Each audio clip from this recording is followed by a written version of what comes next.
Was in the previous video, we went over a basic Aikido concept where we changed direction. And in that video, my female partner, my daughter, she would get out of the way, avoid being punched, and then hit me in the temple with a palm strike. I'm going to advance that technique to a little bit higher level. And I'm going to do this video just because it's a little bit technical. My students have just started learning this one. And so in this one, we're going to apply a little bit of wrist lock, but also pressure under the elbow. And I'll go through the video and break it down for you. Give it a try. Be careful when you're training and see how that works for you. If it works for you, then it's a good technique to keep in mind and practice. So I'm at this point, I'm standing here and I'm like, hey, mister, I'm not looking for trouble. And he throws a punch. So I do a high block and then a punch. And then from here, I come here. Now, I made it a little bit more advanced by turning the arm around. I'm going to make it a little bit simpler. So from here, he throws a punch.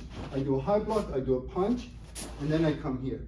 Now, once I have him here, I can turn around and he's under control. If he tries to throw a punch, I'll lift the arm and then just make it more painful. And then obviously I'm not going to stay there for too long. At one point I'm going to throw him.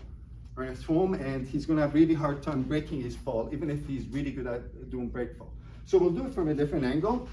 We'll do it fast and then we'll do it slow. So he goes, and now I have him under control and I can move around. And if need be, let's say someone has broken into my home, they attack me with a punch, I do the technique, I can turn them around.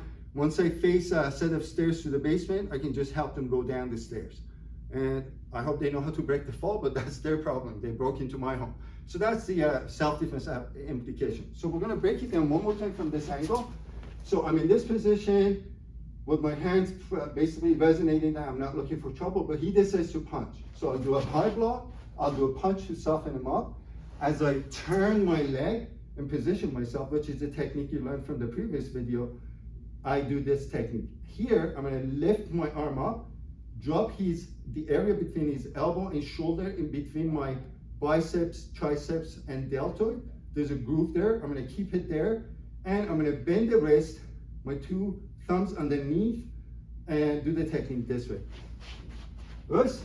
And so like I said, be very careful in training.